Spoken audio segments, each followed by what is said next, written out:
Good morning mga ka-farmers. Today's video, punta tayo sa bundok. Yan, punta natin yung bundok na yan sa likod nan.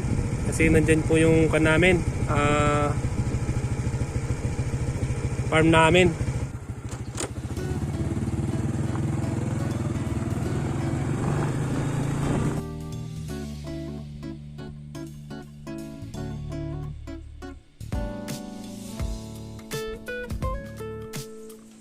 So ayan, nandito tayo, packet na tayo sa bundok, no? Makita nyo, ito yung akyatan. Yan, pag nandito ka na sa taas, ito na po yung mga view. Yan. Doon tayo galing kanina. Yung ano yun, baba kasi ito mataas itong bundok na yung kinalagyan natin. So ito yung daanan. Ayan, simentado na. Dati hindi po simentado to. Mahirap ang daan dati. So na-improve na. Ito naman yung paligid. Ayan, makahoy. Lahat po nang pupunta dito, dito po napapahinto, no? Ayan. Itong place po na to dahil ito yung pinakamagandang view niya. At maraming mga puno, mahangin, tapos mataas. Ayan. So, tara, diretso tayo ulit.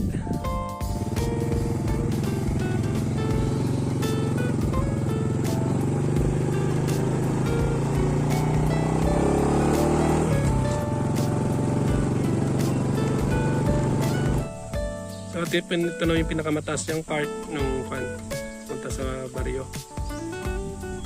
Ayan. So doon tayo galing sa patad na lupa. So yan, nandito na tayo sa sa bundok. So ito po yung farm natin, no? Ayan, nakita nyo sa likod. Ayan po. Ito po yung ginagawa nilang bahay kubo. Yari sa yero. So ito po yung pinagkabalan ko nung March. Una kong pinakitang video. Ito po yung fish pan namin. Ayan. Yung unang video ko yung may bulldozer dyan. Yan yung ginawa namin, oh. Wala kang may ibang marinig dito kundi mga ibon. So sarap mamasyal dito sa bundok.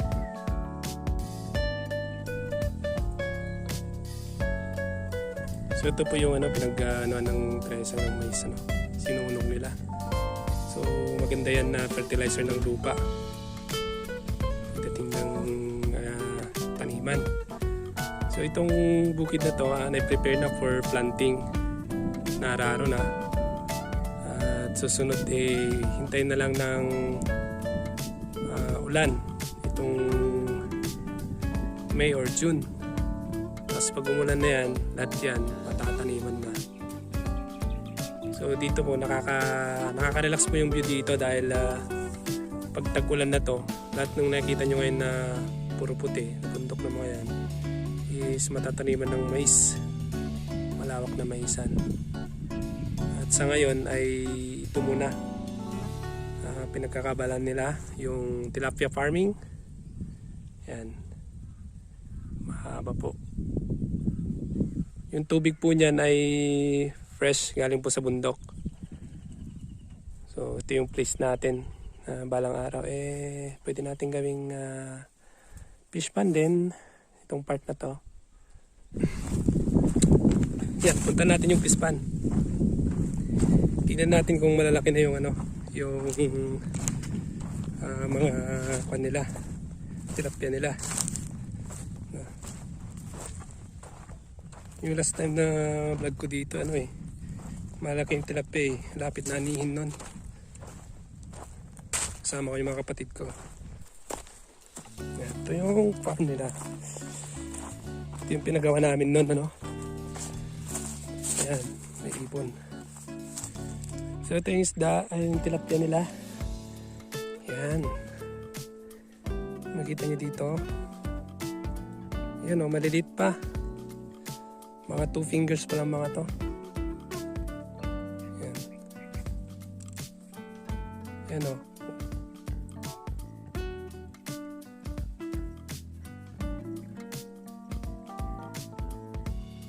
Ito na, meron na siyang tubig. Ha? Yan. Ito yung pinagawa namin nung last year, March. So ito dati, dami mga puno dito. No? Yan. Yan. Nasa ilalim ako ng mga kaburaw. Kaburaw ang tawag dito sa Ilocano eh. Yung mga bunga maliliit. Yan. Sadya namin titinanggal ito dahil mainit kasi dito sa bundok, lalo ngayon summer. And magandang liliman, no? Oh, sarap mag-picnic, no? Eh, mga kapatid ko, namimiss na pumunta dito. Mga nasa ibang lugar para mag-picnic. Ito kasing pispan na to, no? Nakaraan, nag-ani sila. Tinatawag nila ako dito. Hindi ako makapunta kasi gabi silang nag-aani at malayo. Kung magta-travel ka dito mula sa bahay, pag mabilis-bilis ka, 45 minutes lang. Pero pag yung mabagal ka, nasa 1 oras. Kasi marami pang checkpoint pag gabi, no? Pandemic kasi. So ito, na-harvest na nila to. Malilit na yung mga tilapia nyo. Nakikita nyo. Ang dami, oh. So ito yung farm nila na farm ng kapatid ko. Pagkain ng mga isda yung mga yan. So usually after 3 to 4 months, harvestin na naman tong tilapia. Yan. Sayang lang kasi hindi natin may pakita yung paanong pag-harvest ng tilapia, tsaka ano yung mga dapat nilang gawin bago itong pag-harvest. So pupuntan natin yung yung place talaga na tinatarget natin sa taas. Napadan lang tayo dito. So ayan yung sa taas. Ayan. Doon tayo nag-parking. So ayan, nandito na tayo sa farm. At dito, ayan, marami ding pispan dito. Palibot yan, puro pispan. So the same din, yung tubig niya ay galing din sa mga sa bundok, no? Yan nagagaling papunta dito. Yan. Ito yung headquarters namin, no? Tinakakuan ng bahay. Yan. Ikat tayo sa bundok, tingnan natin yung kukunin natin. Kaya tayo makiat dito, may purpose. Ay! May aso! Yeah.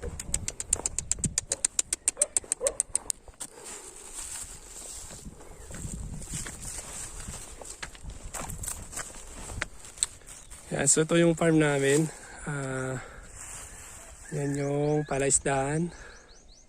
So ito kasi wala pang mga dito nun. Tinaniman nila itong ng puro guava. So yan yung farm. Yan. Yan natin. Okay, baka. Oh. Ito yung sadya natin dito. Yung tayo ng kambing. Mamutong baka nila. Baka ng father ko. Ayan, laki. Itong ka naman, no? Gusto mo mga asin, ano?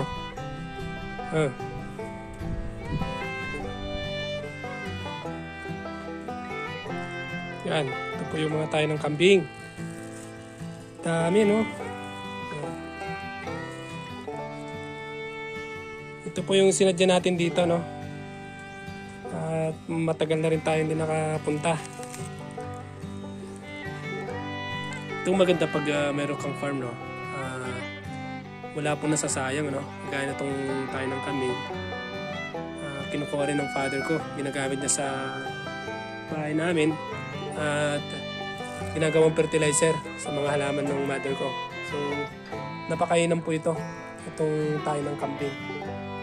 At maganda po sa halaman.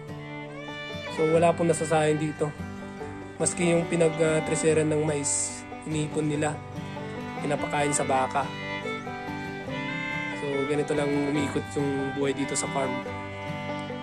Maraming mga pwedeng gawing fertilizer, pagkain ng baka, kung ano pa. Kasi makita nyo dito, meron banda ron, nasa likod ko. Ito no, nasa likod ko na yun, puno ng mais. Pagkain ng baka yun. So ito, kinukuha na natin, no. Nakahanap tayo ng kinukuha natin. So makita nyo, may mga ano pa, may mga balahibo. So, lilinisan natin yan para itong tayo ng kambing na makukuha natin. Ayan.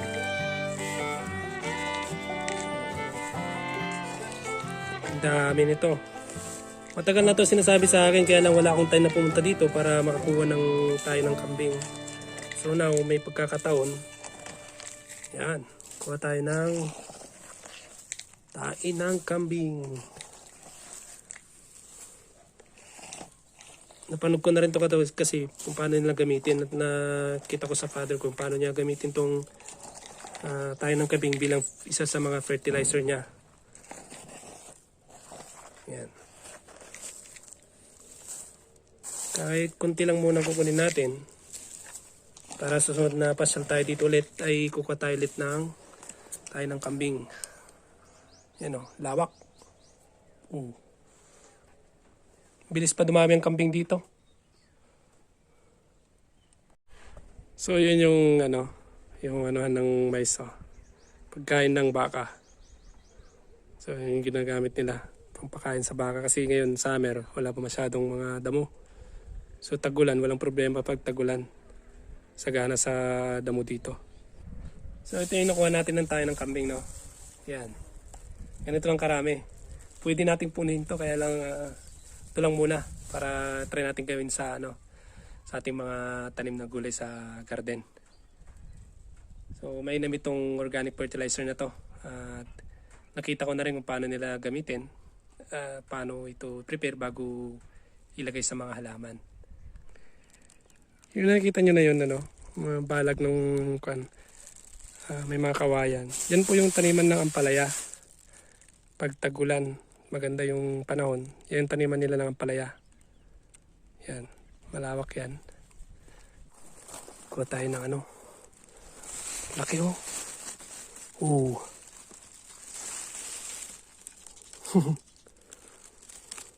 Hindi magapan ng bunga. Dami oh.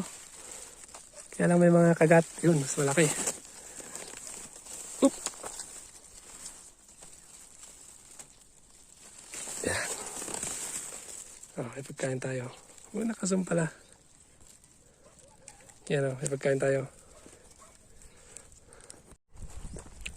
Ayan, malaga nilang kambing. Dami na nakatay. Ayan.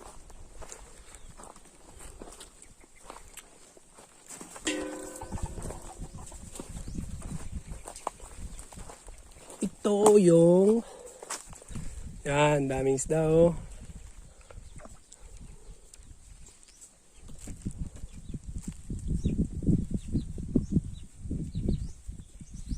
Hagis natin itong masarap itong nila. Itong bayabas oh. Guava. Dikat, tunada Ilocano.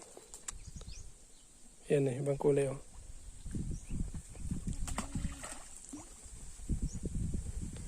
Ito yung malalaki. Malalaking isda. Yan oh, kita.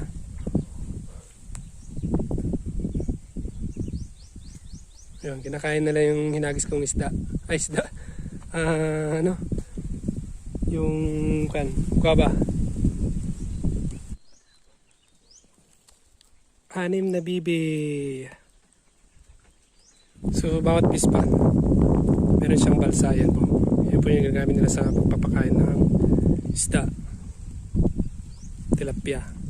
So yan. Yung tali po na yan, dyan po dadaan. Papunta doon sa dulo. Kahit hindi mo naputin sa dulo, basta iagis mo na mabuti yung pagkain nilang tilapia.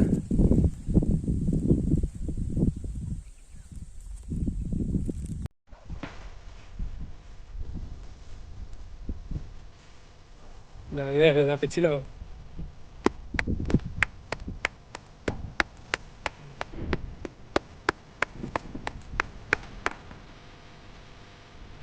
Basta nilapit ka dito sa langka na to, malapit ang mga yan. Malapit ang kain niya ito.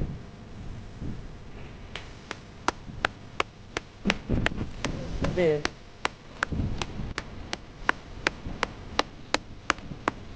Pagkaroon ng ganito eh, malapit ang yan. Ayan, malalaki na talaga. Oh, nasa 3 fingers. 3 to 4 fingers siguro na.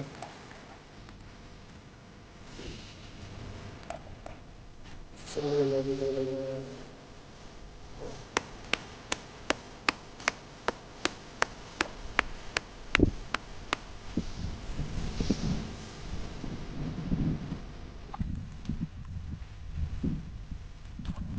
lalaki oh. Pwede na yata ang anihin to ah.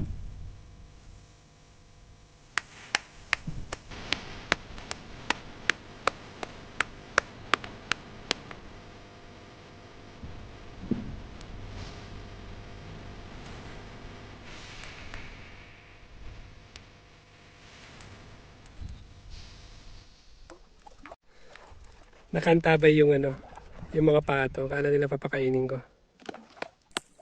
Ayan o, lumalangoy lang yung mga isda sa tabi ng pato.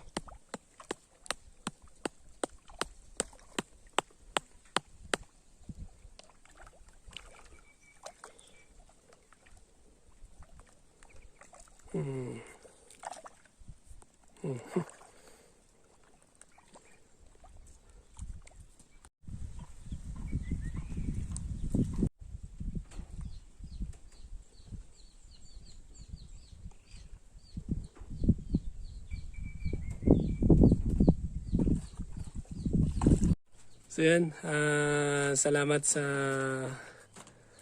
manood ng video and tara, biyahe na tayo ulit at tanghali na, 11 o'clock na. So maraming salamat guys sa panonood. Yan, kambing oh, kambing, baka. Baka. Yan, hanggang sa muli. Buhay ng mga farmers.